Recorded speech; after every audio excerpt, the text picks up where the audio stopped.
How are you guys doing? I hope you're having a wonderful Tuesday. And of course, you guys know on Tuesdays, I usually do Tip Tuesdays or we do cool tool reviews. But today we're going to have Tip Tuesday with my friend Jimmy, and we're going to talk about how to get your products featured in major press and sometimes in additional sales channels that go along with that major press. So this can really, really help your products, whether you're selling on Amazon or you're selling on your own website, increasing backlinks to your products, getting that FOMO going from everybody who sees your products in those top 10 blogs and stuff like that.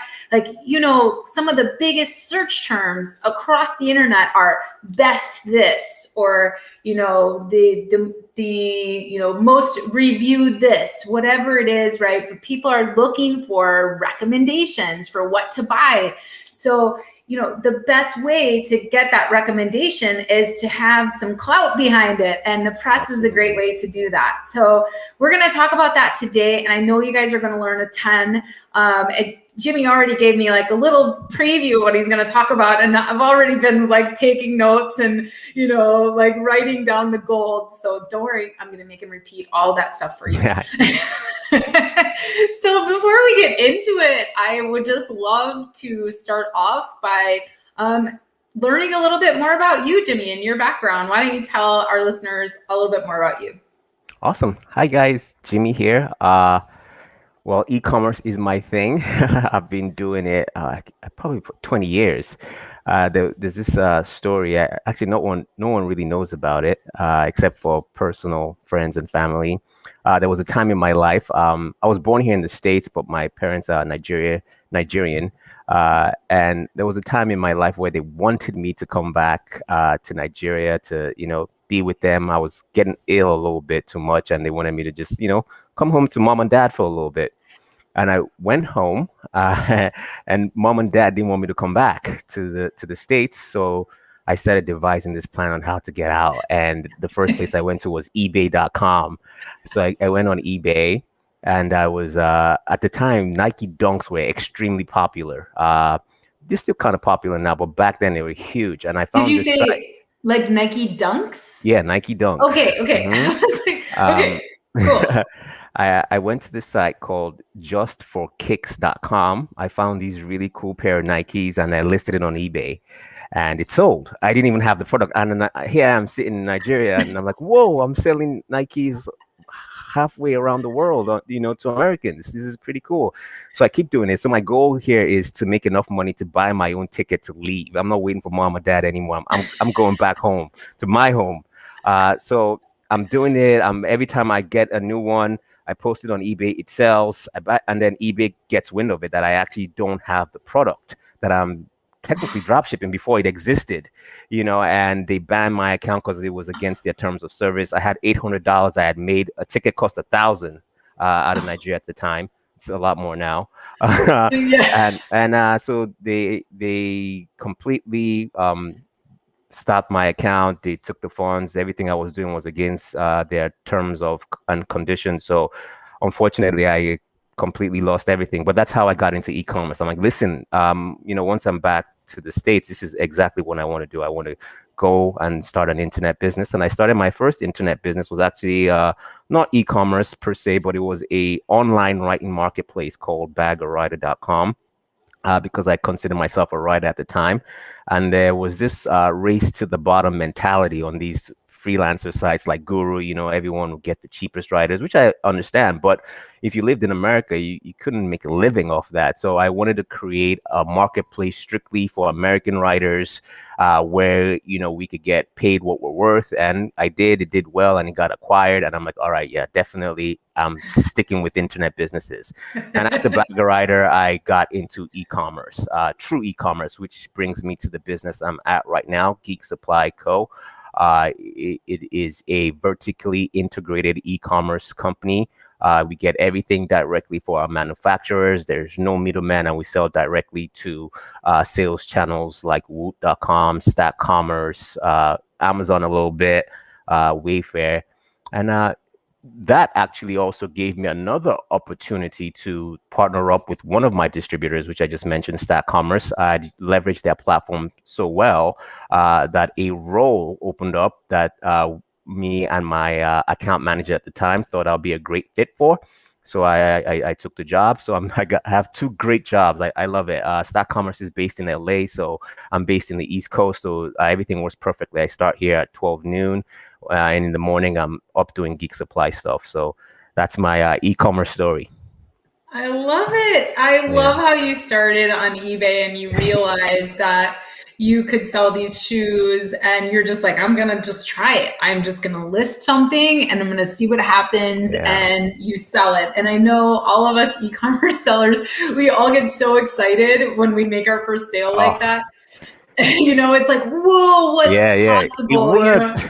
Yeah. And then suddenly you just have this moment of like, blow your hair back, like, oh, think of all the possibilities, all the things I could sell, all the things I could do.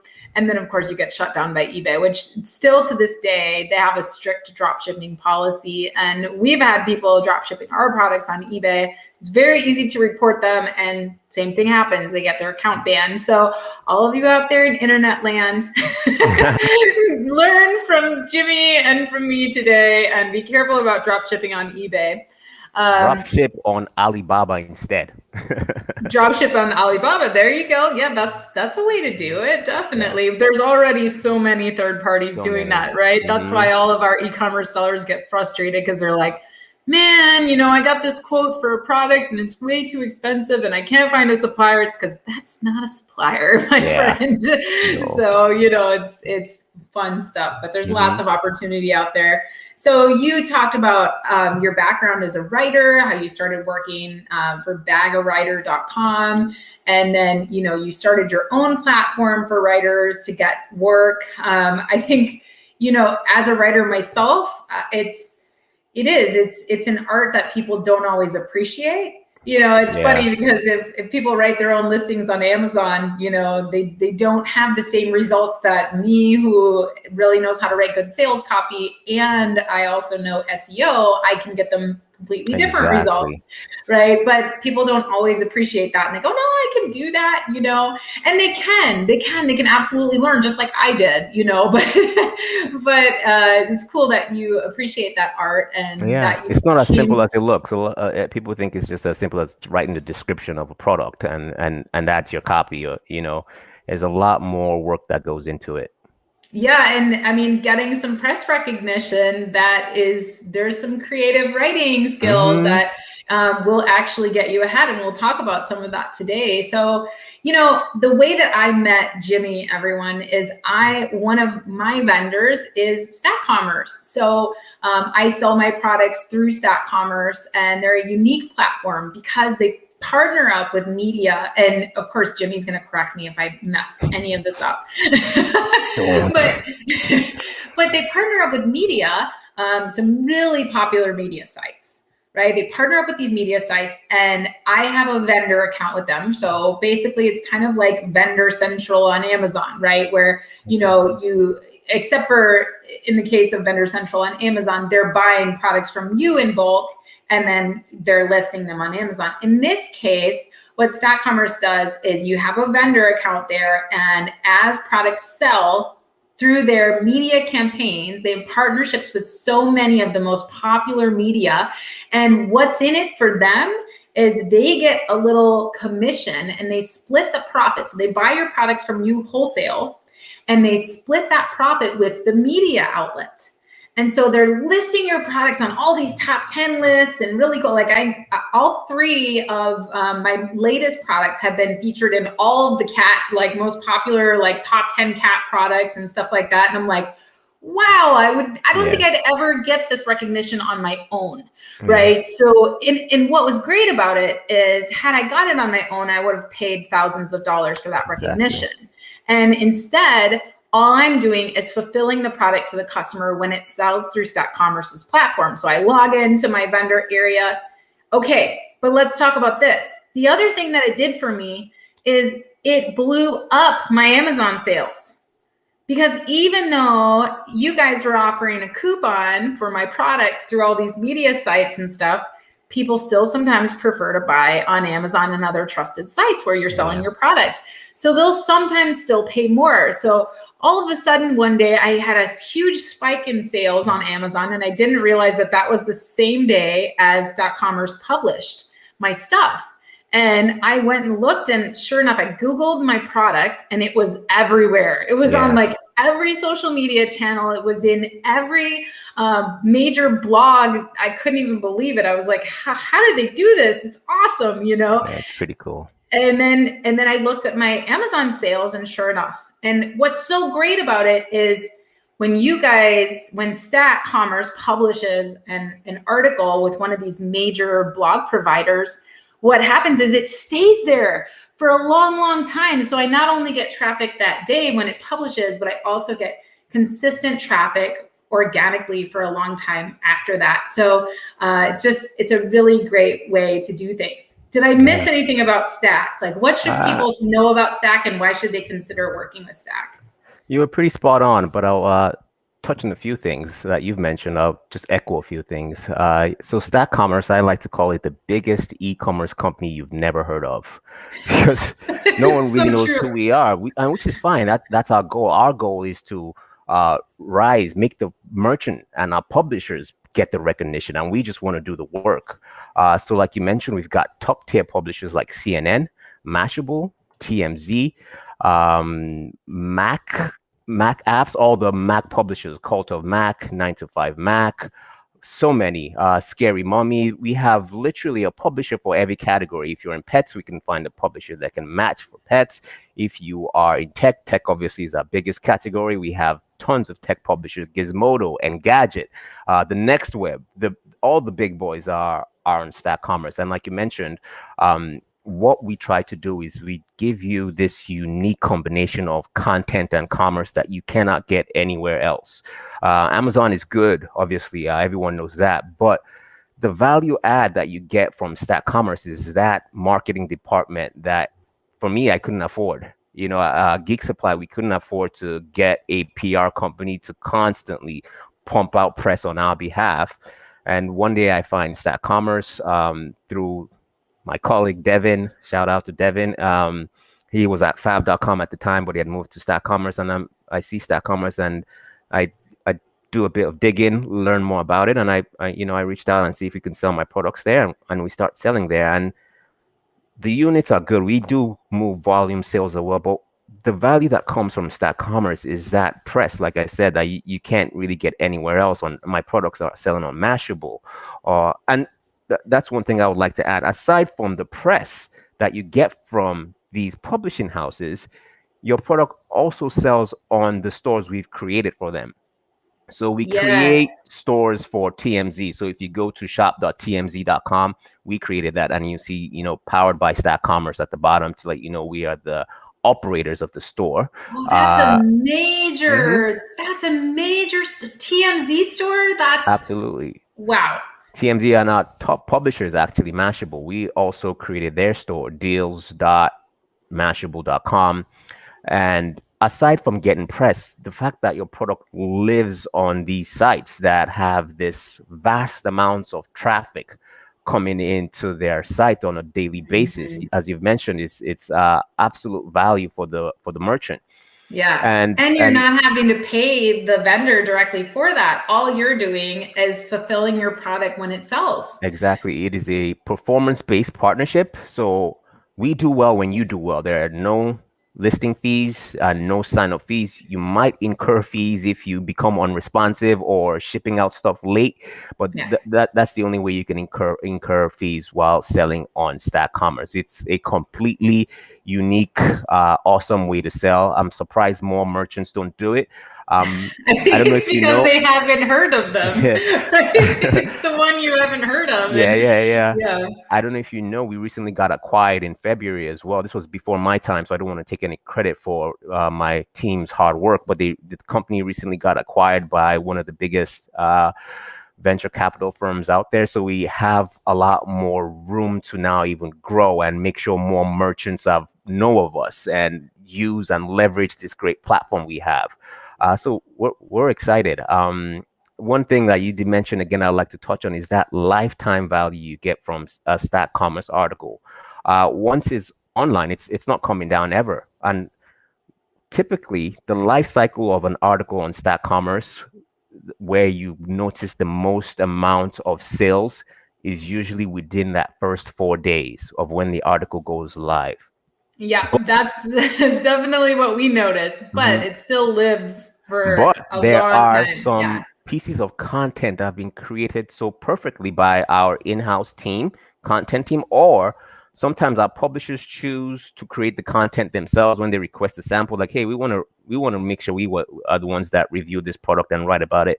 Sometimes there are content that is produced that you've seen value from, and not just value in terms of vanity metrics that, hey, I'm on Stack Commerce, value in terms of you're getting sales 2 years after the article went live. I had that experience. We manufacture and sell a product, and you guys can Google it. It's all over the internet. I think I might have used it on my pitch with you. I'm not sure. A Nintendo Switch charging case. And Mashable picked it up and they wrote an article about it. And for 2 years, we saw sales coming from that article. So obviously that is hard to get, but it does happen. Yeah, I completely agree. And I just want to say hi to some folks that are out there. Sam says he's already hooked to this episode. And awesome. Angel says, hi. And Amy actually has a question for us about Stack Commerce. She says, is Stack Commerce an invitation-only system? Also, what's the threshold or what are the criteria that ideally should be in place for a product to be a good match with Stack Commerce? Oh, I love this question. I've had so many calls today in regards to this question. So it is not invitation only. You do need to be qualified to sell on Stack Commerce. And what I mean by qualified is your level of inventory. Do you have deep levels of inventory? So imagine a merchant coming onto Stack Commerce and they only have 50 units. That's not going to get you any coverage. Because think about it. As Amy said, these pieces of articles, if you go to the publisher directly, you're going to have to pay anywhere between 10 to 15,000 to get an article. So what they do on Stack Commerce is when they see a product, they're going to look at how much they can sell through to get that cost that they'll ideally be getting if you reached out to them directly. So if you have 50 units, no one's gonna, put you on Stack Commerce. Or if you manage to get an account manager, I'm a nicer account manager, so I'm always my manager has been working on toughening me up. He's like, hey, listen, do not waste time on small accounts. But if you have deep levels of inventory, that is one thing that will qualify you. Also, you have to give us a discount because that's the premise of what our content partners are going to write. Hey, this product is usually $50. With this Stack Commerce partnership, you can get it for $45. So if you could give us a discount, you have deep levels of inventory, and this is not a deal breaker, but we like to see this as well. If there is some kind of exclusivity to the product, that will definitely make you perform better on Stack Commerce. And in terms of exclusivity, I don't mean like a product that you will only sell on Stack Commerce, just a product that we can take that you're probably selling on Amazon and your other distribution channels, but we take it and we bundle it with something else to make it unique. Or we do a multi-pack, maybe you're selling one on Amazon. Hey, let's bundle that and sell 3, or let's multi-pack it and sell 3. That's what I mean by exclusivity. Yeah. And is there a type of product? So if I'm let's say I'm selling something that's very kind of saturated in the market, and let's take a mobile phone holder for an automobile. There's so many of those. There's so many different ones. It seems like it might be harder to sell something like that. Is there some product type requirement that you might have? Usually we don't like to put a requirement. Stack Commerce actually started off as a digital marketplace. So typically that's what does best on Stack Commerce, digital products. But once the team had built out digital and they've done so quite well, they decided to merge into physical. And physical, the first category that started doing well with physical was actually electronics, like you said. So that product you mentioned will sell well on Stack Commerce. We have a bunch of them. It is saturated, but we have a way of promoting. Well, Because and the we're cool thing is promoting. if you find something like that recommended on Mashable, or, Exactly. you're going to buy that one. And the Exactly. camera right now that is recording me, I went on Amazon and I tried to find an HD webcam. And there were so many results, and I just had no idea. There was thousands of reviews for every single one of them, and they're all like 5 stars and different price points, and you have no idea. So what did I do? I went to Google best HD camera for web recording, whatever, right? And sure enough, I found multiple blogs where this one was recommended, and one that did a really good job of breaking down why they recommended this one over another one. And I picked this one, and I didn't care. I went to Amazon and bought it, and I didn't care that the Amazon reviews weren't all 5 stars, because I trusted that source that I found it from. And I just made the purchase and kind of YOLO, Yeah. I think you guys can add trust to saturated products and help that brand really shine and the brand come through, right? Absolutely, that's exactly what we do. Is through that content. Although the product is saturated, the fact that we are covering it with our publishing partners, we can still guarantee sales for that product, even if it's saturated. So we try to cover as many of them on a cyclical basis as possible. Particularly if you're hitting all those check marks we talked about, deep levels of inventory, ability to give a discount, and some sort of exclusivity. You'll see your product continue to get coverage. Got it. And Angel is wondering, what about health and wellness products, which I know happen to do very good on Stack Commerce, such as natural deodorants?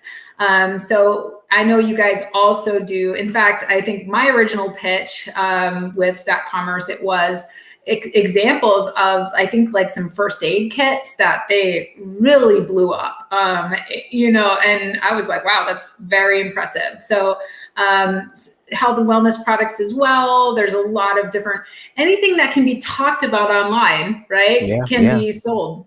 Yeah, and we also acquired a company called Joyous.com. We own that. That has a bigger lifestyle audience. So lifestyle products are now doing quite well on Stack Commerce, not just tech and electronics. So health and wellness. And then on top of that, we have TV partnerships with, this year we're with Extra TV right now, but typically we do Kelly Clarkson. So health and wellness do well there. Female-based products, makeup and all that stuff do well. So we have a wide array of category that fits within the Stack Commerce model. So I think everybody wants to know, how do they get in touch with that? How do they apply to become a Stack Commerce seller? Okay. Stackcommerce.com is the best place to go. There is a sales email right there that comes to the sales team. But if you want to reach out to me directly, you see my name right there in the corner, jimmy.olerhair@stackcommerce.com. And, you can reach out to me. Let me know you watched the live show with Amy, and we could talk about the product. We'll take a look at it, qualify you. If you're qualified, of course, we'll get you on the platform. Now is a good time to come on Stack Commerce because we're growing like gangbusters. Yeah, definitely. I know you guys have been so great, just a really great partner. We've really enjoyed working with you, and we've enjoyed getting our products into some media channels that we would have never imagined. So love it. Okay, but we have more to talk about, right? Because Stack Commerce is one of many ways that you found to get your products featured in the media. So let's talk about another one that you brought up, which I'm familiar with, but I've never been good at utilizing this channel, and that's Haro, or Help a Reporter Out. Let's talk about that. What is Haro about, and how can people utilize it to get more press? So it's a platform that journalists use to get stories to come to them, as opposed to going out and hunting for stories. I mean, they have a basic idea of what they want to talk about, but they're either, one, having a hard time finding candidates to talk about that specific topic. So it's similar to a job board of a post. They go on there, they post about this specific topic they want to talk about. They have everything from health, wellness, electronics. So they post this job board, not a job board. This, I don't even know what to call it, but it's an initiation for you to reach out to them in order to tell your story or your product story in whatever category you want to talk about. And what Harrow does is they will send you a morning email, an afternoon email, and an evening email of all the categories you've signed up for that reporters are actually looking to cover on. So when this comes into your inbox, is a specific, you look at your specific category and you see if any of that matches. Hey, you could be a reporter looking to talk to someone about the healthcare product that is coming out. And you're like, oh, I know about this. I'm going to reach out to that reporter. And most likely the reporter will engage with you because that's exactly why they posted this gig, to get someone to respond to them in regards to this content or this article they're trying to create. So I found this out before Ecommerce actually. And one tip I'll give you on using Harrow is actually you write the content for them. Reporters, journalists, they are extremely busy these days. So what I've noticed works is when you go and you have the article already written out for them and like, hey, yes, my product fits this specific category you're looking to talk about. Here is my product, and I've already even written the article for you. And they take the article and of course they'll edit it and make it read like how they write and make any changes and any edits. So that one has been important for me as well. Yes. Now, that being said, a lot of people ask me this. They're like, Amy, I'm not a writer. Yeah, that's true. So, it is like the content needs to be written to the need of the person, of the reporter looking for it, right? So you can subscribe to Harrow's like daily newsletter. It'll give you kind of updates on what different reporters are looking for. And then you can reply and you can say, hey, I have a product that meets your needs, or I have a story that meets your needs. And so in the beginning, when you're first responding to those requests, do you write the whole thing up, or do you just respond first and kind of give them your pitch or your hook? Usually, even now, I never write the whole thing out. Usually I give them an outline, because ideally the journalist or the reporter will want to write it themselves, but the outline helps drastically. It's almost a pitch as well. It shows them that you know what you're talking about, you know what story they're trying to cover, and as soon as you have all those outlines for them to see, it just makes their job extremely easy. I think it's the ease that, all right, I'm not gonna go through any more applicants. This guy's done everything for me. Yes. Okay. So you don't have to write the whole article, but you should provide an outline. So Absolutely. Kind of introduction, hook them in, and then some 3 main points, something like that. And then you got your wrap up, your conclusion, and just head it over to them and get their consideration, right? Yeah. And then if you need to hire a writer, how do you recommend finding the best writers to help you create good content for your brand, for your social media, that kind of stuff? Where do we find good copywriters? I know you used to work with baggerwriter.com. But yeah, I started baggerwriter.com. I would have recommended baggerwriter.com, but I sold it to a company called Scripted Inc. So Scripted Inc. is a good place to get good, versed American, or not even just American, writers that are well versed in what they're doing, and they've been vetted by the team at Unscripted. And I don't think you could go wrong there. But also you can use any other freelance marketplace out there, from Guru, freelancer.com, Upwork. There's so many. Take advantage of them.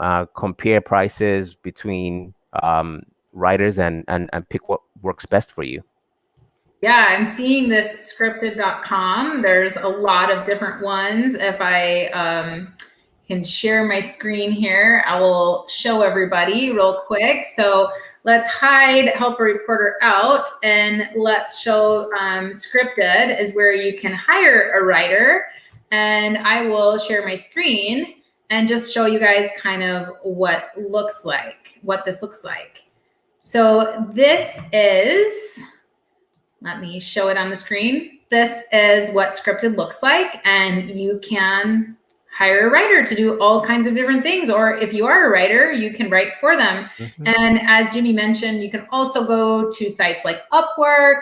I know I've gone to Upwork and searched things like press release writer, that kind of thing. And there's people that do this for a living. And you can even find press release publishers on these types of sites.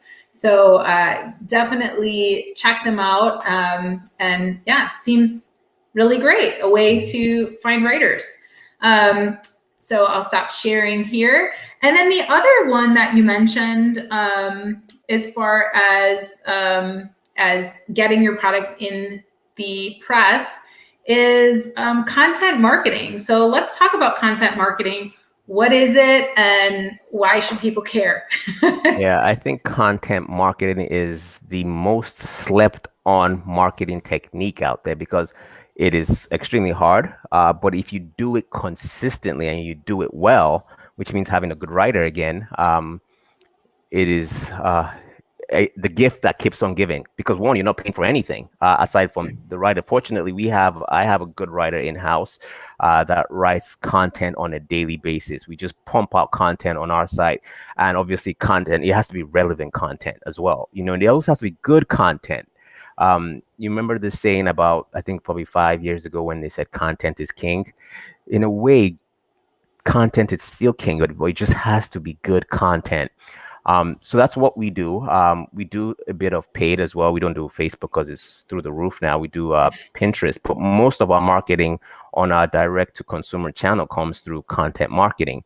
And what we do is we cover things that are within our category, things that fit with Gig Supply, regardless of if it's a competitor.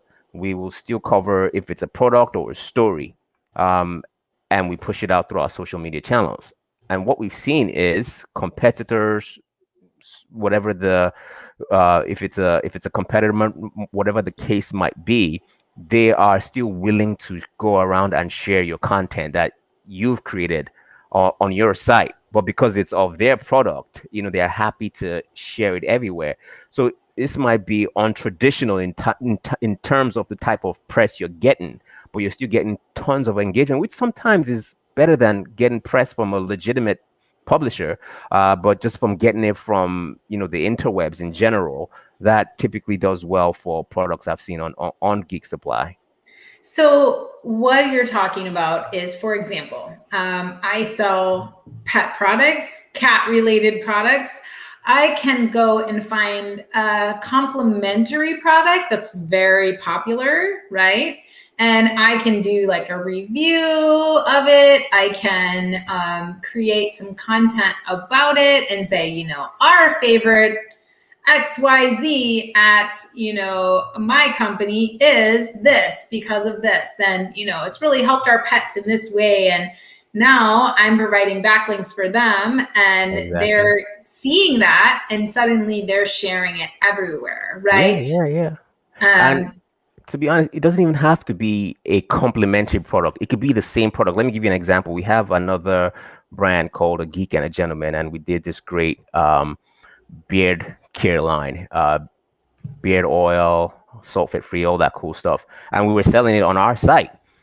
But there's so many companies making great beard oil out there, and we talked about them all the time. We went and we picked beard oils from competitors. I'm like, hey, we tried this one from this company, we tried this one from this company, and we pushed it out there. And the engagement we got from that was unreal, that it actually brought people back to our site because the content was on our site and they were buying our beard oil as well. So it can be the same product as well. It doesn't have to be complementary, because you might be afraid, oh, this is going to take away from my sales if I talk about them. It actually, what we've seen is the complete opposite. Wow. So you can take like direct competitor. So all of you out there selling things that you can't advertise on Amazon or on Google, like I have all these people coming to me saying, Amy, I'm selling stash boxes, and I just found out that I can't advertise. And so the first thing they ask me is, why can this competitor advertise? And my answer is always, well, because they haven't been caught yet. Just wait, give it a couple more days. And my other recommendation for them is create content. right? Get out Absolutely, there. So they could do, of the most popular stash boxes that are out there, they could do content on their website of a review of all of them and all their different elements. And now they're driving traffic to their own website. Exactly. Maybe they could offer a deal on theirs on that same content, and hey, now they're providing value and they're getting their stuff shared all over because they've now shown competitors in their own top 10 version of Stashbox reviews, right? And you could even do the same thing on your YouTube channel. There are so many different, because people love unboxings. They love it. They search YouTube for unboxings. So you could unbox your competitors' products and drive traffic to your own website and your own, you could even give a coupon code for your own product on a review of a competitor's product on your YouTube channel, right? Absolutely. Cool. I think the mindset that one person has to win for someone else, one person has to lose for someone else to win, is so 1990. Now with the internet and how everything is so pervasive, everyone can win. So that's the mindset me and my team, we try to adopt. We never worry about the competitor. We talk about them, so I that helps me, and I hope more people give that strategy a try. And where are you primarily creating that content? Is it mostly on your own website, blog? Is it on YouTube? Are you pinning it to Pinterest? Are you doing Instagrams? Are you doing all of the above? TikToks? Where are you creating that content where it's moving the needle for you? Most of it is on our website, like a blog. It's kind of Web 2.0 still, but we still have all the relevant social channels like a TikTok, which I've actually turned it into a personal TikTok, to be fair. But we do have Instagram. We have a community manager that manages and pushes everything out through Instagram, Facebook, and Twitter, the three major ones. Got it. And do you guys create, I know you have a background as a writer. Do you guys create this content yourself? Do you hire that out? Like, what are the best practices? If I'm a growing brand and, I want to grow my social media presence, I want to make sure that great content is being created. What's the best way? Do you just start with freelancers? Do you try to hire somebody full-time that's working for your brand? Can you give us some tips on that? Absolutely.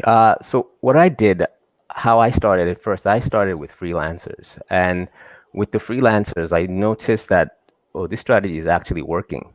So at the time, I bit the bullet because now we can afford it. And we got someone full-time that writes solely, consistently for Geek Supply. So it depends on where the business is. I would recommend, obviously, if this is something that you are not ready to take the step with, recommend trying it with freelancers, because freelancers will deliver if you instruct them properly and give them the right roadmap. They can deliver it. So you can start there, and if you see progress, then I'll say, why not go double down on it? Hire someone to do this for you full time, hire someone to manage your social media for you full time. And also really depends on the person where your time is split. For me, I just wanted to focus on business development. Even though I like you said, I'm a writer myself, but I just didn't have the time anymore. And I started writing things that don't sell my products anymore. I focused more on healthcare writing. So I hired someone to, write about my products full time. So, I think you can't go wrong with those two options, depending on where the business is at the time. Yeah. And I think the most important thing that people, you said it, you said, as long as you instruct them, you can expect a writer to know more about your product or your business than you do. Yeah. And so, we write product listings all the time. And if people fill out a form, we have a form that we get from them that asks them questions about their product. And if they fill it out very vaguely and we have to do all this research and make these guesses, then, we're not doing as good of a job as we could be selling their product. But if they answer our questions and they really do a good job of telling us and selling their product to us when they write it up, or they, could create a video for us, whatever. But that's going to fuel us. That's going to help us understand who their core customer is and why people should buy this product and not somebody else's. Same thing, we have a social media team now at Amazing at Home. And when we first started producing social media content every day, and now we're building out our YouTube channel.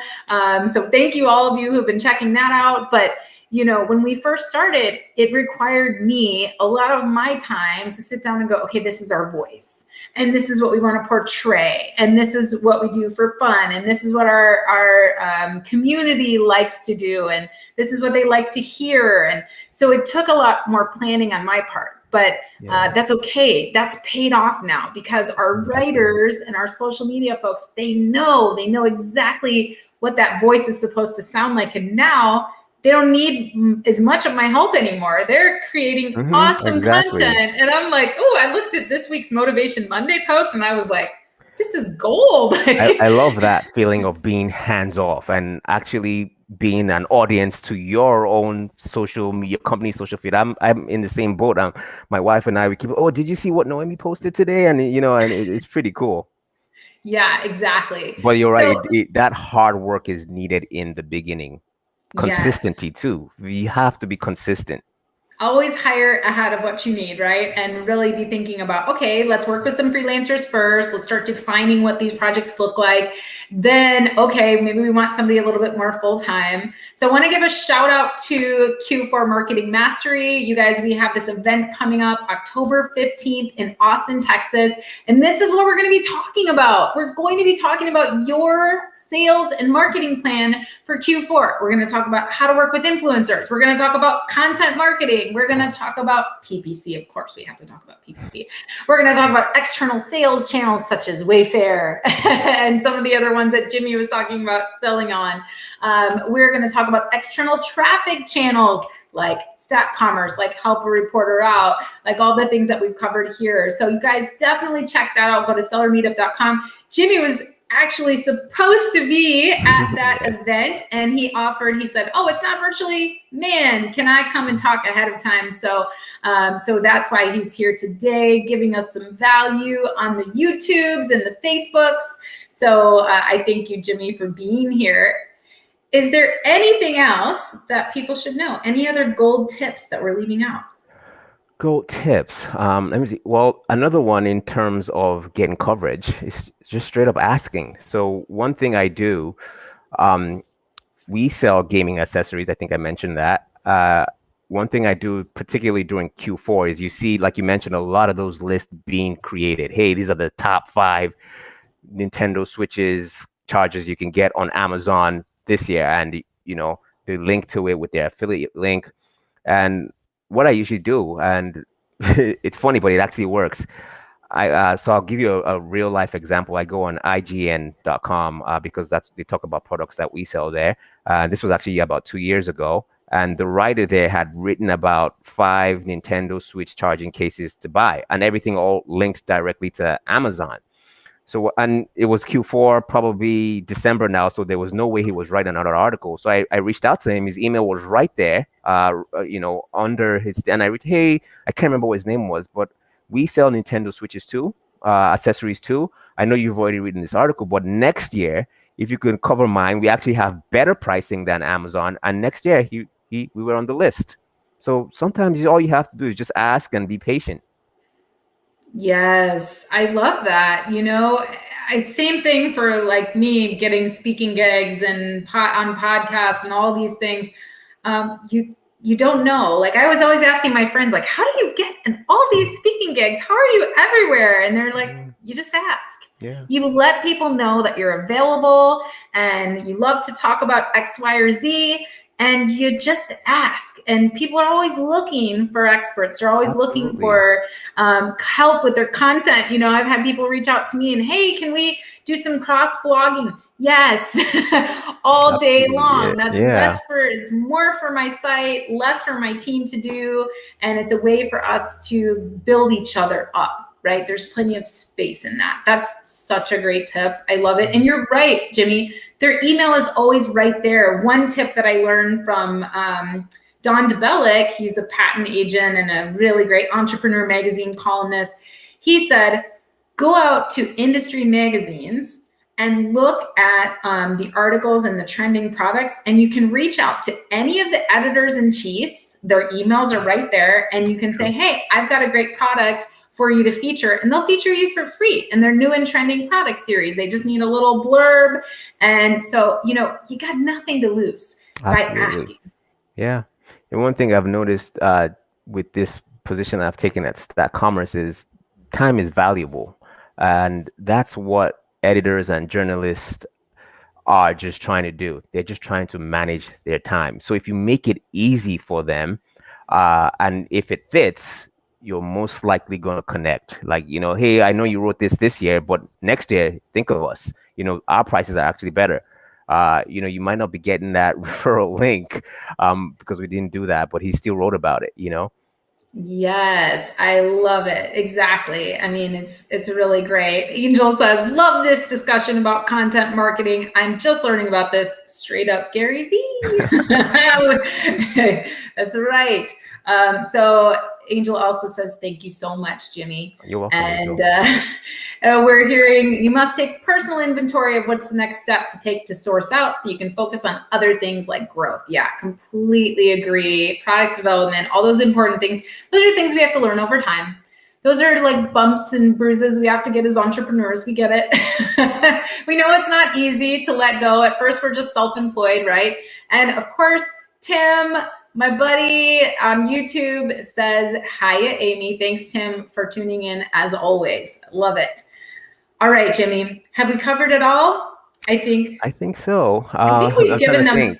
So just to recap, we covered channels such as Statcommerce. There's so many channels like Statcommerce where you can, well, not quite like Statcommerce. Statcommerce is really unique.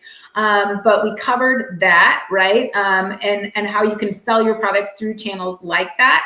But there are, like, you can get your products on TV and some HSN and all those different things you could do. Amazon Live, TikTok, there's tons of influencers that way, like lots of different ways to get your products out there. So Statcommerce was one of them that we covered. And then the second one that we covered was help a reporter out.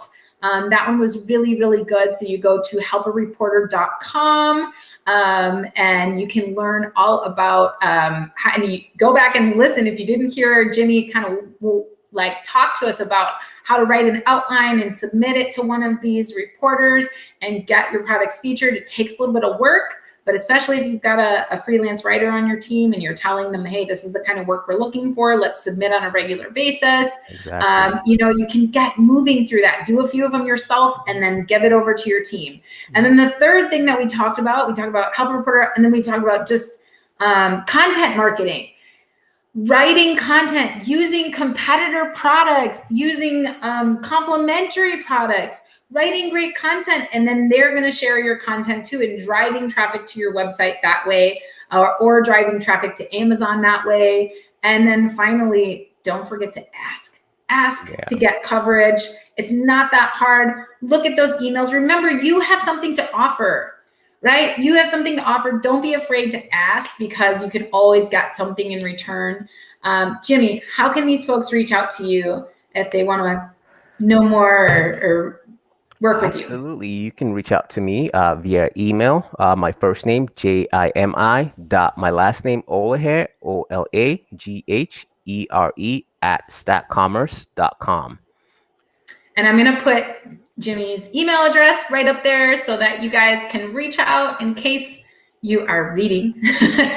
And we just appreciate you so much, Jimmy, for taking the time today and for teaching us all about media stuff. And I hope next time, or we're always happy to have you virtually. Don't let me shut that channel. Don't let me shut that down. But hopefully we'll also get to see you in person at one of our industry events. That'd be awesome. We'd love to have you. And thanks so much for joining us today from ATL. And thanks everyone for being here and for tuning in and for catching the replays, of course. And let us know how it goes with your content marketing. We want to know. We want to hear how you grow. All right. Thanks. Don't forget to subscribe to my YouTube channel, you guys. I'm growing it. It's good. It's good stuff. I'm going to subscribe. Yes, definitely. All right. Thank you so much, Jimmy. And thanks everybody for watching. And we'll see you guys this afternoon. Seller Roundtable. We have an amazing marketing panel today in 1 hour, Seller Roundtable /live. We have an incredible marketing panel. Some of your favorites are going to be here today on the Seller Roundtable. So join us in the Zoom, hang out, but we'll also be live on the Seller Roundtable Facebook page and LinkedIn, all of that fun stuff. So we'll see you guys today on the podcast and see you on Wednesday for Content Wednesday as well. Have a great day and a great week, everyone. Bye, everyone. Bye.